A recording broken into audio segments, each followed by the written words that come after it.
So second movie తర్వాత ఏది, జలక్ తర్వాత మీరు హీరో చేసిన సెకండ్? ఝలక్ తర్వాత నూతిలో కప్పలు చేశాను రాజేంద్ర ప్రసాద్ గారి. యా సో ఆ మూవీ కూడా ఎలా అంటే, నేను చిన్నప్పుడు సీరియల్స్ చేసేవాడిని అని చెప్పాను కదా, ఆ డైరెక్టర్ వినయ్ గారు ఆ మూవీ నూతిలో కప్పలు మూవీకి he was the producer and director. So అతను ఏంటంటే నన్ను అప్రోచ్ అయ్యి, సార్ మిమ్మల్ని గుర్తుపట్టారు, మీరు నన్ను గుర్తుపట్టారా అని అడిగాను. అయితే లేదమ్మా చెప్పంటే, చిన్నప్పుడు పితృదేవోభవ సీరియల్ మనం దూరదర్శన్లో కలిసి చేసాము అని చెప్తే, అప్పుడు హగ్ చేసుకొని నన్ను, మనం ఈ సినిమా చేస్తున్నాం డెఫినెట్గా అని చెప్పేసి నాకు ఆ మూవీలో ఆపర్చునిటీ ఇచ్చారు. And it was very nice working with Rajendra Prasad గారు, బికాజ్ చిన్నప్పుడు ఆయన ఫిల్మ్స్ చూసి మేము ఆనందించిన రోజులు చాలా ఉన్నాయి. And dad is a very huge fan of Rajendra Prasad గారు. ఆయన మూవీస్ అన్నీ అంటే ఇప్పటికీ డివిడీస్ ఇంట్లో ఉంటాయి, సిడీ. అలాంటి పెద్ద ఆర్టిస్టులతో చేస్తే మీరు నేర్చుకునేది ఎక్కువ ఉంటుంది మెయిన్. అండ్ అతను the way he handles you on set is exceptionally well అండి. అంటే అతను ఎలా అంటే కూర్చోబెడతాడు మనల్ని, పక్కనే కూర్చోబెట్టి he narrates his experiences. Okay, లొకేషన్లో అంటే అతను ఒకే టైప్ ఆఫ్ ఎక్స్పీరియన్స్ చెప్పరండి ఎప్పుడు. అదేదో కామెడీ ఎక్స్పీరియన్సో లేకపోతే అతని గొప్పల గురించో అలాగ ఉండదండి.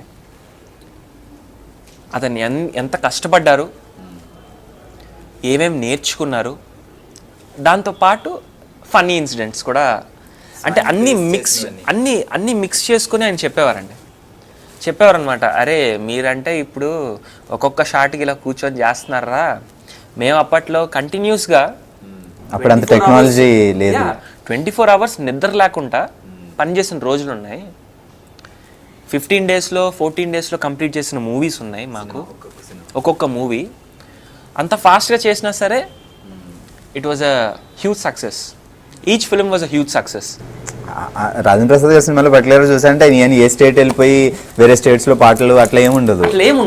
లోకల్ లొకేషన్స్లోనే తీసి సూపర్ హిట్లు. అంటే అతన్ని అలా చెప్పేవారు అనమాట. సో కష్టపడండిరా, ఫలితం ఆటోమేటిక్గా మీకు వస్తుంది. నేను చాలా మూవీస్ చేశాను, కొన్ని మూవీస్ చాలా ఎక్స్పెక్టేషన్స్ పెట్టుకొని చేశాను, అవి ఫ్లాప్స్ అయ్యాయి. బట్ ఏమీ ఎక్స్పెక్టేషన్స్ పెట్టుకోలేని మూవీస్ హ్యూజ్ సక్సెసెస్ అప్పట్లో మేము సాధించాము. So don't believe in something, ఇది సక్సెస్ ఇస్తుంది మనకి, ఇది మనకి లైమ్ లైట్ ఇస్తుంది, ఇది మనకి స్టార్డమ్ ఇస్తుంది అని అలా. Only believe in your hard work, automatically success will follow అని అతను మాకు బాగా గైడెన్స్ ఇచ్చేవారు. And he used to help us a lot in our dialogue modulation or scenes. ఇలా చేయాలి, మేము ఒక స్టాండర్డ్ ఎక్స్ప్రెషన్స్ ఇలా పెట్టుకుంటాం అని చెప్పి ఆయన ఫన్నీగా చేసి చూపించడం, ఇలాగా ఆయన చేసి చూపించేవారు అనమాట. And we use to feel very happy working with him. ఎందుకంటే ఆయన ఒక ఎక్స్ప్రెషన్ ఇస్తే చాలండి, ఒక అరగంట నవ్వేసుకునే వాళ్ళం మేము అందరం సెట్స్లోని. డైరెక్టర్ గారు ఏదో సార్ ఇది కాదు సార్ అంటే, ఎలాగ కావాలి నీకు అని చెప్పి ఒక ఎక్స్ప్రెషన్ ఇచ్చేవారనమాట. ఆ టర్నింగ్ ఇట్లా స్లో, మాకు కొంచెం డ్రామాటిక్గా కావాలి సార్ అంటే ఓవర్ డ్రామాటిక్గా చేసి చూపించేవారు. ఒక హాఫ్ అన్ అవర్ అసలు టూ మచ్ అనమాట. ఆయనతో working experience is like full energetic. అంత ఏజ్లో కూడా he's hyper hyper hyper active అనమాట.